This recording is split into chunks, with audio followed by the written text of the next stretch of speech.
As President Tinubu marks 1 year in office, a former president, Olusegun Obasanjo, gave his views on the performance of this administration.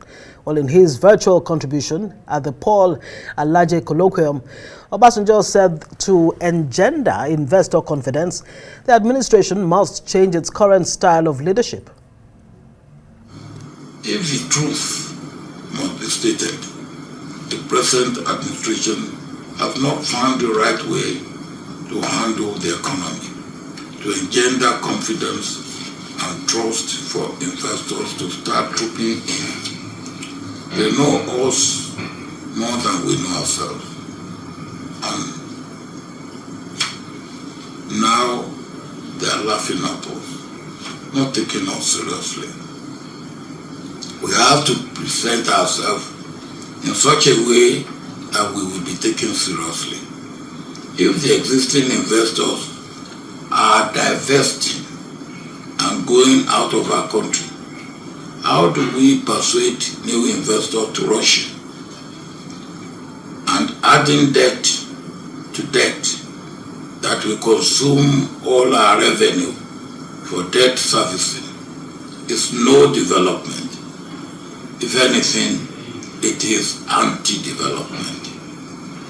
We can be serious if we choose to be, but we need to change. Former President Olusegun Obasanjo there at the Paul Alaje Colloquium. Well, joining us now for more on the outcome of that colloquium is Angela Omezia, who is the chairperson the Paul Alaje Colloquium. Good to have you on Newsnight tonight. Thank you so much for having me. An interesting one, because Paul Alaje is not a stranger at all to the Arise News family. So it's interesting to know that he started this project.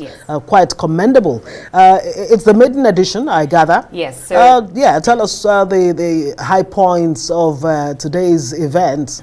Yes. Okay. So it was the maiden edition that we had on the 25th of this month, and the Paul Alaje Colloquium was set up primarily as a platform for actionable dialogue. How can we come together to have conversations regarding the different issues that our country is facing at the moment? The theme for this year was Nigeria's development, navigating a way out of the current economic crisis and insecurity.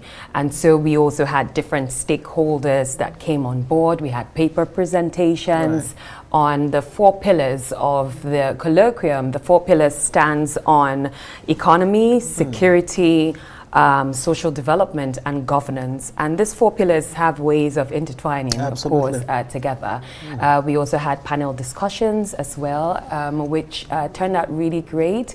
And so in general, that was what it was about. Great. I mean, every time we have Paul Alaje here to analyze, especially on economic issues, we always come out, better educated, better informed, because it's not just about coming up with, talking about the problems, but coming up with solutions. And I believe that's what this colloquium addressed. You want to enlighten us on some of the recommendations that we have come out with? Sure. So first thing, I'd like to just say again that the Paul Alaje Colloquium, short, we call that TPAC for short, was primarily set up again to ensure that we're bringing about solutions, not about passing blame to any government or trying to say this person is doing bad and all of that.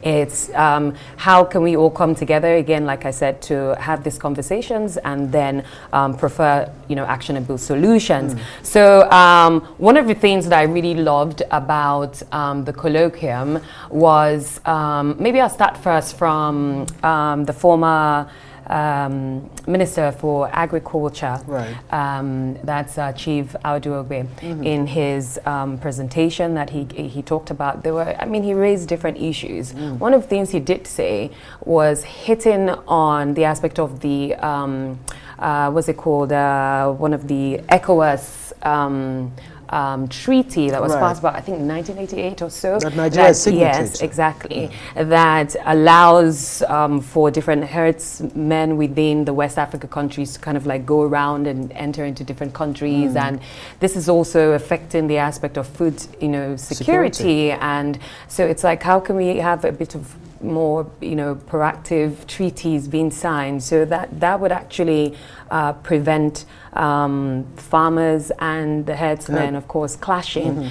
So that was something that was raised during his time. And then looking at the aspect of the economy, one of the recommendations that was raised during the various conversation was, okay, again, Nigerians, we are constantly importing different kinds of goods, and we consume a lot of certain goods, right? So if we can look at what the data is showing, which is we're consuming this amount and we're importing it, how can we find ways to now produce them ourselves locally, and that way we consume what we're producing, and then we can produce it and also export, and that also gives us value and income for that. Now that also centers around the aspect of the power sector and energy sector, which needs to be addressed as well.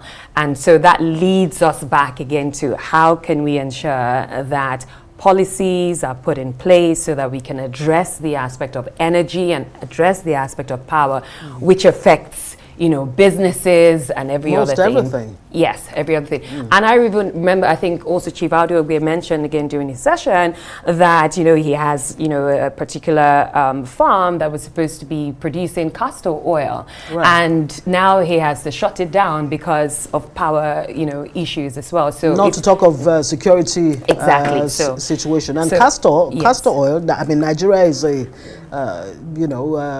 one of the largest producers of castor, but we're not, just like in every other area, we're not really exploring and exploiting, this natural resource that, the creator has given to Nigerians. Now, this colloquium, is it looking forward to narrowing it down and saying, look, we're going to face the economy this time, or agriculture?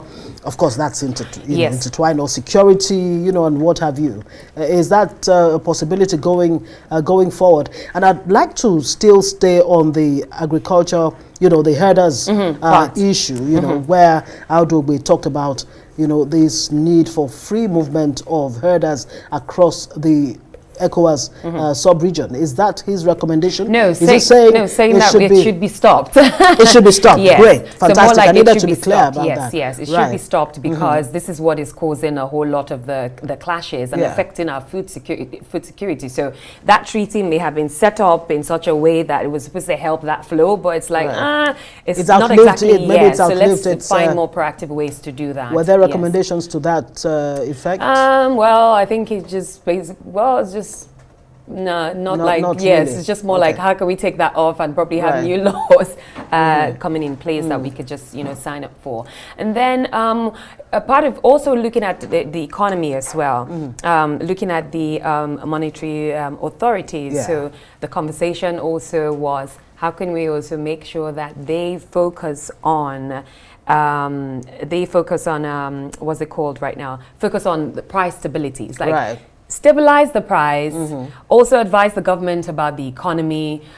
Which is the major mandate of the Central Bank of Nigeria. And maybe stop being the spokesperson of the government instead. So that's part of what was raised. Then also still around the economy as well. I wanted to raise a particular point, but I think I've just lost that there. You want to talk about, I'm sure, the issues of around inflation, interest rate, of course, must have been, discussed. Yes, definitely. And what have you, all of that was discussed, but I'm not Paul to start giving you all of all the speakers. But I do know, see, at the end of the day, Nigerians, whether rich, poor, middle class, we're all facing, these problems. We feel it, right? Absolutely. And this brings me back to a particular statement that former President Olusegun Obasanjo made. And he said that how can we move away, again, from being that the government needs to be no longer transactionary, but needs to be transformative and, focus on the aspect of servant leadership. And so for me, as a Mandela Washington Fellow, we hit a lot on the aspect of servant leadership from the great Madiba, that talks about, you know, the Ubuntu principle of community. You are because I am, and I am because you are. So if our leaders are more of servant leaders, right? And part of if our leaders can listen more to the people. So if you are serving me, for example, you probably want to know what I want. You want to listen to me. You want to see how everything else is affecting me. But then again, it depends on the motive for going into public service in the first place. Fair enough. Yeah. So if it's about service, yes. So it will play out in the course of their tenure. True. But unfortunately, if it's not about that, yes. So that's where the advice is also coming from. Yeah. So maybe that's where these conversations really need to start from. Sure. Yeah. Sure. Have that philosophy of servant, you know, leadership. just have that servant leadership. Absolutely. Angela Omezia, Chairperson, the Paul Alaje Colloquium. Thank you very much. Thank you very much. Appreciate it. Coming by.